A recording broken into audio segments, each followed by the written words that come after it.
आज इस कार्यक्रम में उपस्थित जल संसाधन विभाग के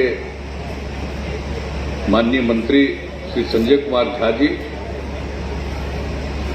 मधुबनी जिले की प्रभारी मंत्री खाद्य एवं उपभोक्ता संरक्षण विभाग की मंत्री श्रीमती लेसी सिंह जी, इस जिले के निवासी प्रतिनिधि और बिहार सरकार के लोक स्वास्थ्य अभियंत्रण विभाग के माननीय मंत्री श्री रामप्रीत पासवान जी, इसी जिले की प्रतिनिधि निवासी और परिवहन विभाग की माननीय मंत्री श्रीमती शीला सिंह जी, खजौली के माननीय विधायक श्री अरुण शंकर प्रसाद जी, बिस्फी के माननीय विधायक हरिभूषण ठाकुर बचौल जी, बाबू बरही के माननीय विधायक श्रीमती मीना कामत जी, हरलाखी के माननीय विधायक श्री सुधांशु शेखर जी, बिहार विधान परिषद के माननीय सदस्य श्री घनश्याम ठाकुर जी, माननीय पूर्व मंत्री श्री लक्ष्मेश्वर राय जी, पूर्व विधान पार्षद श्री दिलीप चौधरी जी, पूर्व विधान पार्षद श्री विनोद कुमार सिंह जी, पूर्व विधान पार्षद श्री उदयकांत चौधरी जी, संस्कृत शिक्षा बोर्ड की पूर्व अध्यक्ष श्रीमती भारती मेहता जी, क्या सर उधर से यहाँ उपस्थित सत्येंद्र कामत जी, रंजीत कुमार झा जी, संजीव कुमार झा जी बोले हैं डीएम को वो अंदर करवाए। इस कार्यक्रम में उपस्थित एनडीए के सभी सम्मानित नेतागण, जनप्रतिनिधिगण, मेरे प्रिय साथियों, इस कार्यक्रम में उपस्थित सामान्य प्रशासन विभाग के प्रधान सचिव श्री चंचल कुमार जी, ऊर्जा एवं जल संसाधन विभाग के सचिव श्री संजीव हंस जी, मुख्यमंत्री के ओएसडी श्री गोपाल सिंह जी, मधुबनी के जिलाधिकारी श्री अमित कुमार जी, मधुबनी के पुलिस अध्यक्ष श्री सत्य प्रकाश जी, इस कार्यक्रम में बड़ी संख्या में उपस्थित जीविका की दीदियां, यहाँ उपस्थित जल संसाधन विभाग के सभी अधिकारीगण, अभियंतागण, सभी कर्मीगण, विशिष्ट अतिथिगण, प्रिंट एवं इलेक्ट्रॉनिक मीडिया के पत्रकार मित्रों, छायाकार बंधुओं और इस कार्यक्रम में उपस्थित बहनों एवं भाइयों, इस कार्यक्रम में उपस्थिति के लिए मैं आप सब लोगों को धन्यवाद देता हूं और विशेष तौर पर आज जो जल संसाधन विभाग के कार्यक्रम में उपस्थित होने का मौका मिला है, उन्होंने मुझे भी यहां आज आमंत्रित किया। इसके लिए मैं जल संसाधन विभाग को विशेष तौर पर बधाई देता हूं कि उन्होंने फिर यहां आने का आज मौका दिया। और सब आप लोगों को मालूम है कि यहां तो सीधे ला रहे थे, तो हमने कहा कि नहीं, तो हम तो आकर के देख चुके हैं और तभी हुआ कि बराज बनेगा तो उसको हम जाकर के देखेंगे कि काम कैसे शुरू कर रहे हैं, कितना दूरी पर बन रहा है बियर से आगे, तो ये सब जा करके हमने खुद ही देख लिया। और जब हम रास्ते से जा रहे थे, पहले भी एक बार थोड़ी गए, कई बार गए हैं, तो आरओ भी बनाने के लिए भी रेल लाइन के ऊपर पहले भी बातचीत हो रही थी, सब कुछ बात हो रहा था। हमने कहा आने जाने का रास्ता होना चाहिए।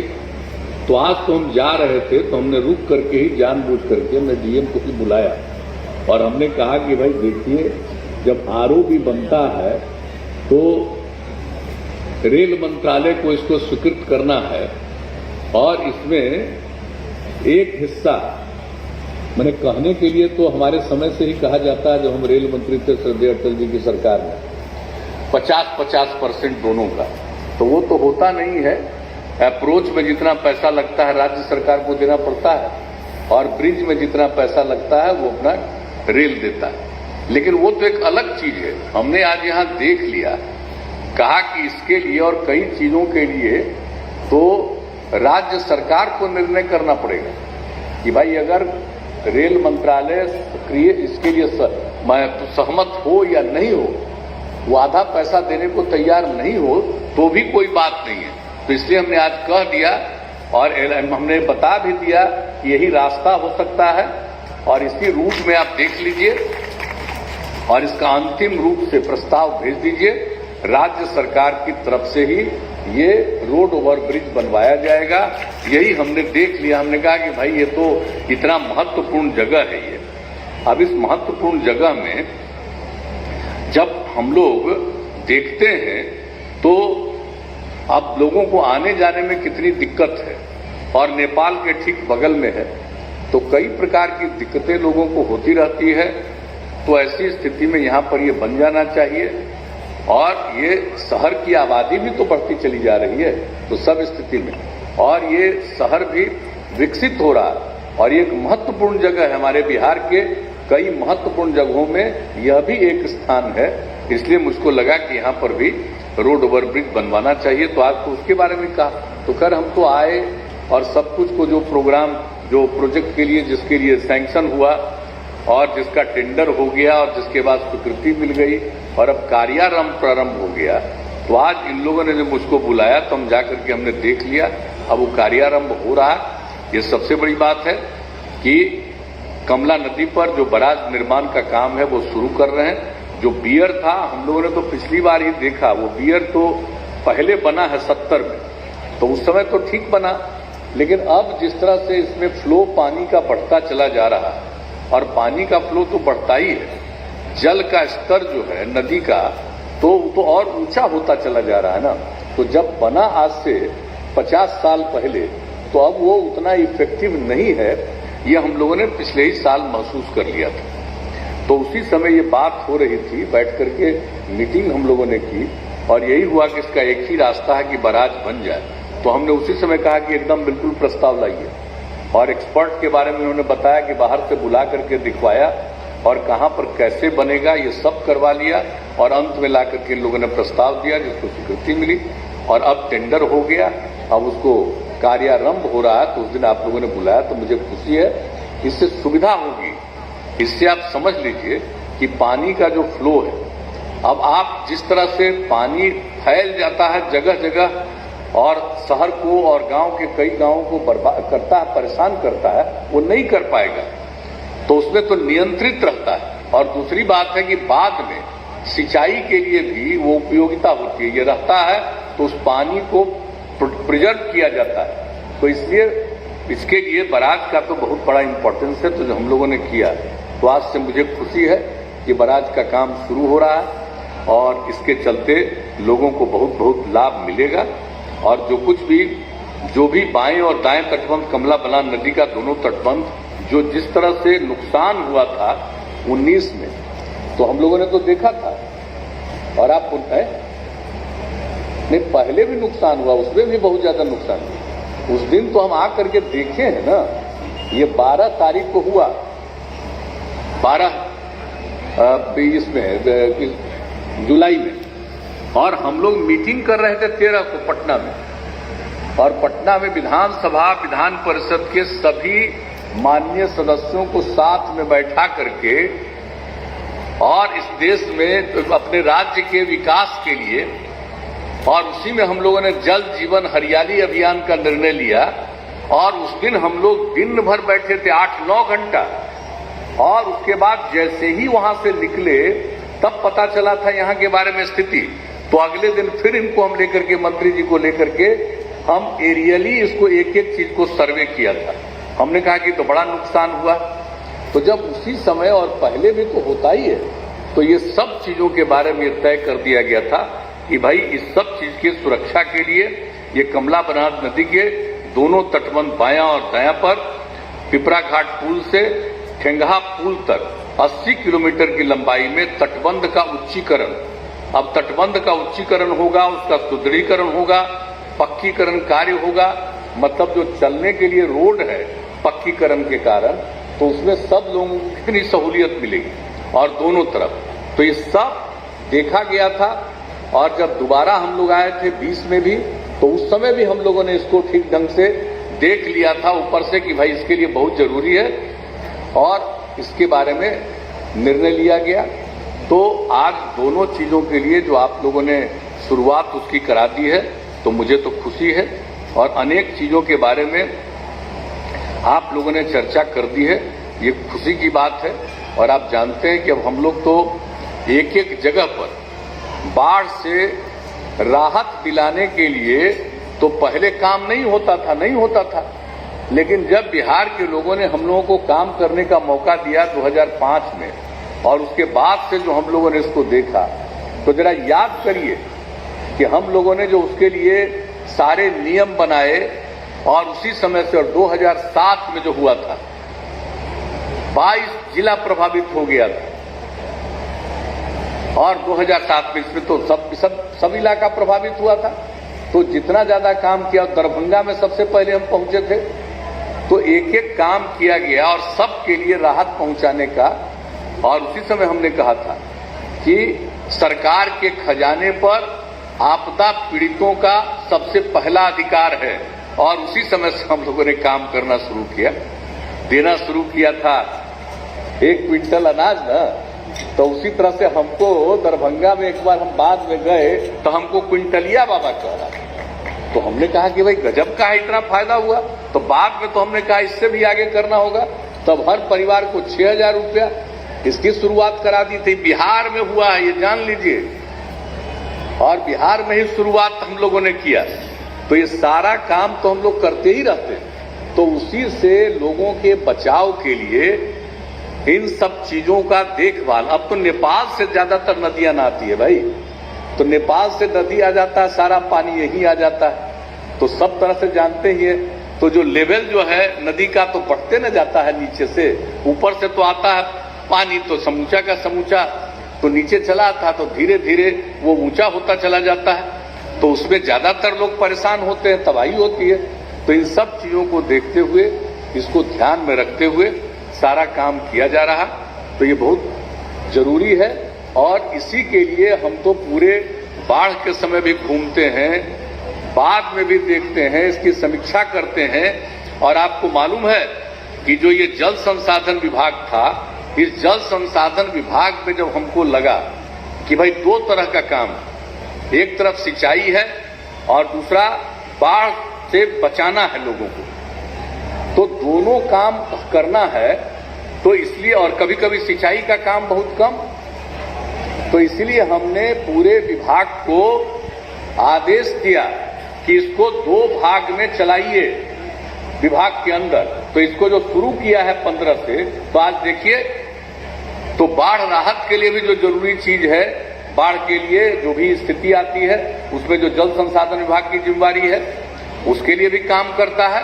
और दूसरी तरफ जो लोगों को और ज्यादा सिंचाई पहुंच जाए तो ये हो जाना चाहिए। और अब तो आप जानते न हैं कि अब हर खेत तक सिंचाई का पानी पहुंचाने का भी हम लोगों ने निर्णय ले लिया है, जो अब इस बार बिहार की जनता ने मौका दिया हम लोगों को फिर से एनडीए को काम करने का, तो हम लोगों ने उसी में 7 निश्चय 2 का ऐलान कर दिया कि हर खेत तक सिंचाई भी पहुंचाएंगे। तो एक एक काम, तो इसलिए दोनों चीजों के चलते अब 2 काम एक साथ जल संसाधन विभाग इस काम को करता है। तो ये बहुत जरूरी है कि हर चीज को ये देखते हैं, तो एक एक तरह के चीजों को तो देखते हुए, तो जिस तरह से भी ये काम करना है, और यहाँ के बारे में और भी कहीं कोई आवश्यकता है, बिहार के किसी भी हिस्से में और कोई आवश्यकता है, वो काम तो करते रहेंगे। और उसके अलावे बाकी जो चीजों के बारे में कहा, मैं तो इतना ही कहूंगा कि हम लोग जरूर देखेंगे। अब जहां पर हम लोगों का आज कार्यक्रम हो रहा है, ये इस कॉलेज में, आप यहाँ पर जो हम लोग कार्यक्रम कर रहे हैं, और बताया गया कि यहाँ पर इसकी स्थिति बड़ी खराब है, तो हालांकि राज्य सरकार तो पैसा ही देती है यूनिवर्सिटी को सब चीज के लिए, लेकिन देखना यूनिवर्सिटी को काम है। आप कह रहे हैं तो आज ही, अब दोनों लोगों ने कह दिया है, तो आज ही हम इनके मंत्री जी को, शिक्षा मंत्री जी को आज ही हम कह देंगे कि ये पूरा का पूरा ये पता कर दीजिए, और इसके लिए अगर इसका ठीक ढंग से निर्माण, इतने दिन पुराना है, बता रहे हैं कि कितने आईएएस यहाँ से बने, क्या क्या हुआ, कितना पुराना है, तो भाई इसको ठीक करने के लिए हम लोग अलग ढंग से इसका इंतजाम कर देंगे ताकि ये बन जाए और ठीक ढंग से इसको चलाया जाए। और ये भी दिखवाएंगे कि इसमें पढ़ाने वाले शिक्षक हैं पर्याप्त कि नहीं, कि शिक्षकों की कमी है। तो ये सब चीज है, तो ये भी कहेंगे कि इसको भी दिखवाइए और यूनिवर्सिटी के साथ बातचीत भी कर लीजिए, ताकि तेजी के साथ इस काम को किया जाए। इस काम को तो हम करवा ही देंगे। लेकिन ये सब काम और आप लोगों ने जो कुछ भी काम, सब चीजों पर ध्यान देना, और हम लोगों का तो काम है आपकी सेवा करना, और आपकी सेवा करना ही, आपने मौका दिया हम लोगों को काम करने का, तो आपकी सेवा करना ही हमारा धर्म है, और यही हम करते रहते हैं। समाज के हर तबके के उत्थान के लिए काम करते हैं, उनको आगे बढ़ाने के लिए काम करते हैं। और मुझे खुशी हो रही है कि आज कोई जल संसाधन विभाग का कार्यक्रम है, लेकिन हम इतनी बड़ी संख्या में बहनों को देख रहे हैं, महिलाओं को देख रहे हैं, और पता चला कि जीविका समूह की भी महिलाएं इसमें शामिल है, तो मुझे खुशी है और आप सबका अभिनंदन करते हैं। और एक बार जब आप लोग आ गए तो आप जान लीजिए हम फिर से शुरू करने वाले हैं। आप ही लोगों की इच्छा थी, जो भी महिलाओं के उत्थान के लिए जो काम हुआ उसको बार बार हमको बोलने की जरूरत है। ये जीविका समूह कैसे बनाया, महिलाएं लड़कियां कहां पढ़ पाती थी, तो कैसे उसके पढ़ने के लिए इंतजाम करना, उसके पोशाक से शुरू कराया, साइकिल योजना शुरू कराया, स्कूल की संख्या बढ़ाए। एक एक चीज अब तो तय कर दिया है कि हर लड़की को कम से कम इंटर तक पढ़ा दें, ताकि हर एक पंचायत में, ग्राम पंचायत में इंटर तक की पढ़ाई का इंतजाम, उसके लिए सारा काम हो रहा। तो इस सब काम को करते हुए अब लड़कियां कहाँ कितना कम पढ़ती थी, अब क्या स्थिति हो गई। जब लड़की के लिए साइकिल योजना शुरू किए तो कितनी लड़कियां प्रसन्न हुई, और कुछ लोग हमको कहने लगे कि लड़की को साइकिल दे रहे हैं, अब रास्ता में तंग करेगा। तो हमने कहा कि लड़की को कोई तंग करेगा, कोई तंग नहीं करेगा। हर परिवार की लड़की को दे रहे हैं जो स्कूल में पढ़ने जा रही है, उसको साइकिल, सब अपने परिवार की लड़कियों को अब आगे पढ़ाएगा। तो उसके बाद जो लड़कियों को कितनी खुशी हुई, और उसके बाद लड़कों ने भी डिमांड करना शुरू किया, तो 2-3 साल के बाद हम लड़कों के लिए भी शुरू कर दिए। लेकिन आप समझ लीजिए अब लड़कियों की पढ़ाई कितनी बढ़ गई। अब जान लीजिए कि लड़का और लड़की, पिछले मैट्रिक की परीक्षा में लड़की की संख्या लड़का से थोड़ा ज्यादा हो गई। अब इतना ज्यादा विकास हो रहा है। और जो बिहार का प्रजनन दर, वो जो कितना बढ़ा हुआ था, कोई ध्यान देता था? अगर पति पत्नी में पत्नी पढ़ी लिखी रहेगी तभी जाकर के इस आबादी पर नियंत्रण होगा।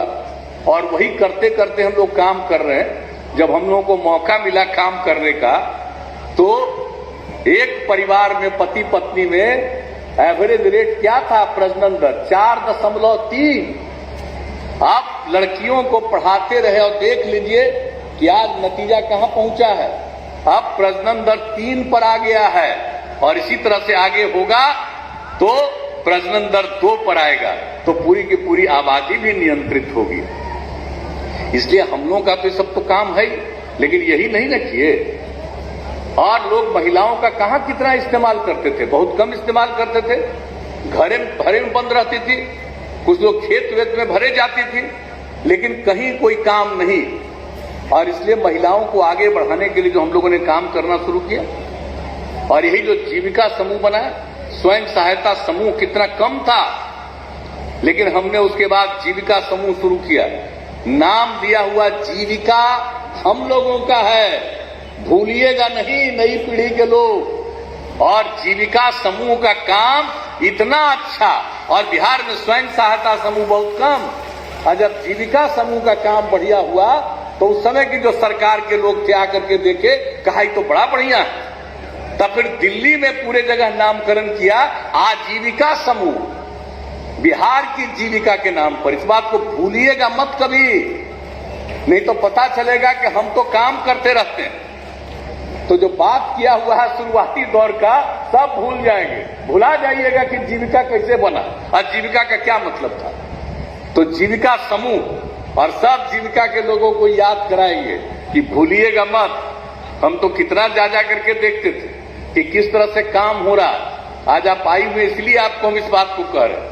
और 15 में तो आप ही लोगों ने मांग कर दिया कि साहब शराबबंदी लागू करिए, एक कार्यक्रम में पटना में।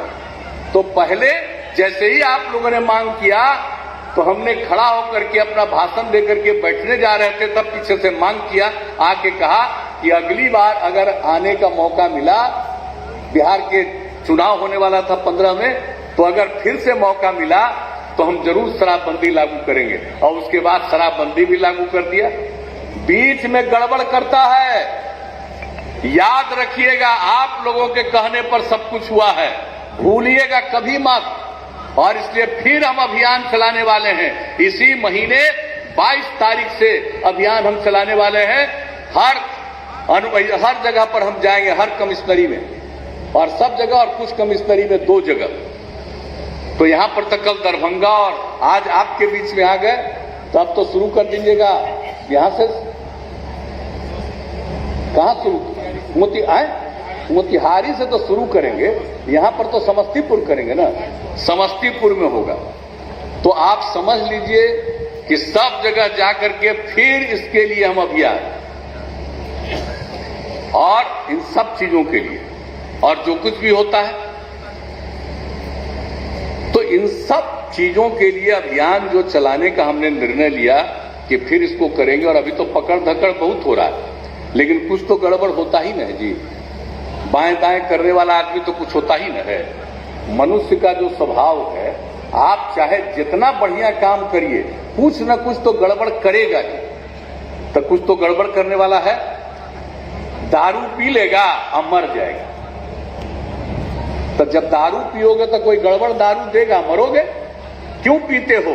बराबर हम बताते हैं, शराब पीना सबसे खराब चीज है, और शराब पीने से अनेक प्रकार की बीमारी फैलती है। और ये रिपोर्ट तो पूरा का पूरा 2016 में सर्वे करके 2018 में जो रिपोर्ट आई पूरे दुनिया का, किस तरह से मौत होती है। तो इन सब चीजों को लेकर के तो लोगों को हम बताते ही हैं। तो सब महिलाएं हैं, बहनें हैं, सबसे हम आग्रह करेंगे, इस चीज को भूलिएगा मत। और कहीं अगल बगल में कोई दारू पीता है, इधर उधर कर रहा है, तो हम आप लोगों से हाथ जोड़ करके प्रार्थना करेंगे। अब बड़ी संख्या में आप हैं, अब आपकी ताकत बहुत बढ़ गई है, अब महिलाओं का अधिकार बहुत बढ़ गया है। जरा कृपा करके चक्कर लगाने लगिए, जुलूस निकालने लगिए कि यहां दारू पी रहा है, यहां दारू का धंधा कर रहा है। जब आप कुछ करने लगिएगा तो और असर पड़ेगा। तो हम तो अभी अभियान में निकलेंगे, हम फिर कहेंगे कि भूलिएगा मत। आप ही लोगों की मांग पर यह शुरू कर दिया गया है, और पुरुष भी आपको साथ देते हैं। 90% में कोई कमी नहीं है, लेकिन कुछ तो होबे करता है गड़बड़। क्या कीजिएगा? तो उस पर तो नियंत्रण करना ना चाहिए, सलाह तो देना ना चाहिए, सुझाव देना चाहिए, समझाना चाहिए। ये सब काम तो करिएगा। लेकिन मुझे आज आप लोगों को देख करके खुशी हुई कि बाकी जितना काम किया जा रहा है, सब काम में अब जो महिलाएं कितना बढ़िया काम कर रही है किसी भी क्षेत्र में। अब जितने हॉस्पिटल हैं उसमें जो आते हैं, भर्ती होते हैं, उनके भोजन आदि का जो प्रबंध होता है, उसमें कई जगहों पर हम लोगों ने किया। जीविका समूह को जिम्मा दिया गया। इसी साल हम शुरू में गए, एक जगह देखा कि बड़ा अच्छा काम की। अब इस बार अनेक जगहों पर जो जीविका समूह की तरफ से अस्पतालों में चलाया जा रहा है, क्या बढ़िया लोगों को भोजन मिल रहा है। तो भाई आप लोग तो एक एक काम करिएगा। जरा सुन लो, हाथ मत उठाइए, जरा बहनों के बारे में ज्यादा जानिए। आपकी कोई उपेक्षा है? अरे हम ही ना आपके हैं। तो बहन पर ख्याल करिए, बहन पर, मां पर, बेटी पर पूरा का पूरा ख्याल रखिएगा। और जब वो तैयार रहेगी तभी आप आगे बढ़िएगा। उनको छोड़ दीजिएगा तब आगे नहीं बढ़िएगा। हम और आप जन्म कैसे लिए? हम और आप कोई भी जन्म कैसे लिए? तो बिना महिलाओं के कुछ है? कोई पुरुष को बोलता है, अपने को समझता है कि हम ही हैं वैल्यू वाले। अरे पुरुष हो तो आए कैसे हो? किसके गर्भ से आए हो? निकले कैसे हो? इसलिए महिलाओं की उपेक्षा। तो हम जो महिलाओं की बात कर रहे हैं, तो हम आप लोगों को भी कहेंगे कि अरे आपका तो बात हम सुनते ही रहते हैं। कोई समस्या है, कागज लिख के दे दीजिए, हम सब देखेंगे। लेकिन अभी जो कह रहे हैं उस पर जरूर ध्यान दीजिएगा, और सब लोगों को ज्यादा से ज्यादा काम मिले। इसके लिए देश विकसित हो, राज्य विकसित हो, इसके लिए हम सब लोग निरंतर प्रयास करते रहते हैं। केंद्र सरकार कर रही है और हम लोग यहां पर काम कर रहे हैं। सब मिल करके सबको आगे बढ़ाना चाहते हैं, तो आप लोगों के हित में तो करेंगे ही, लेकिन साथ साथ तो बहनों से यही हमारी अपील है कि इस बात को जरूर देखिएगा और निश्चित रूप से जो शराबबंदी का अभियान है, कोई आदमी इधर उधर से देखते नहीं है और खबर छपता है, तो कुछ लोग तो बड़ा हमारे खिलाफ है। हम जो शराबबंदी लागू किए हैं ना, तो जो हमारे खिलाफ कुछ लोग नहीं था, आजकल खिलाफ हो गया 5 साल से, तो बिना मतलब का उल्टा पुल्टा करते रहता है। तो आप लोगों को सजग रहना है। हम तो सबका सुनते रहेंगे, हम तो काम करेंगे। कोई न कोई बैठ करके अकारण कुछ न कुछ हम लोगों के खिलाफ बोलता रहता है। बोले, सबको अधिकार है बोलने का, किसी को बोलने का अधिकार है, सबको अधिकार है, बोलिए, उससे हमको मतलब नहीं। लेकिन काम कितना हो रहा है और कितना पहले होता था, आज कितना हो रहा है, ये सब तो आप लोगों को मालूम है। आज आप पहले का दृश्य देखिए ना भाई, पहले का दृश्य देखिए। आप पहले क्या पहनते थे, आजकल क्या पहन रहे हैं, जरा इसकी भी कल्पना करिए। जो हमारी बहनें हैं उनकी क्या स्थिति रहती थी, आज उससे स्थिति कैसी बेहतर आई है। तो पहले से समाज में जो विकास का काम किया जा रहा है, ये काम तो किया ही जाएगा और समाज के हर तबके के उत्थान के लिए ये सारा का सारा काम किया जाता रहेगा। तो आप लोगों से यही आग्रह है कि यहाँ के लिए तो विशेष तौर पर, और अभी जितनी बात आप लोगों ने यहाँ के बारे में बातचीत कर दी, तो हम तो हमेशा आप सबके सम्मान में, और इस जगह का जो सम्मान है, अभी हमारे सभी साथियों ने तो एक एक बात की चर्चा कर दी है। तो मैं आप सब लोगों का, इन सब लोगों का इसके लिए मैं हृदय से धन्यवाद देता हूं, आप सब लोगों का अभिनंदन करता हूं। और जो काम शुरू किया गया है, इस काम को बहुत तेजी से पूरा किया जाए, यही हमारी अपेक्षा है। हम बीच में एक बार और बिना कहे हम एक बार चक्कर लगाएंगे, कह देते हैं, सुन लिए ना, बिना कहे हम एक दिन चक्कर लगा के देखेंगे कि आपका काम कितना आगे बढ़ रहा है। नहीं तो हमको बुलाए हैं और हमसे काम शुरू करा दिए, और काम अगर आगे नहीं बढ़ेगा तो हमको खुद अच्छा नहीं लगेगा। लेकिन मुझको आप लोगों पर पूरा भरोसा जरूर कीजिएगा, तब आ करके कभी बीच में जरूर एक चक्कर लगा करके देख लेंगे, पता नहीं चलेगा कि हम किस काम के लिए निकले, ये काम हो रहा है कि नहीं हो रहा, इस काम को देखेंगे। तो इन्हीं शब्दों के साथ आप सब लोगों को मैं पुनः हृदय से धन्यवाद देता हूं, आप सबका अभिनंदन करता हूं और अपनी बात समाप्त करता हूं।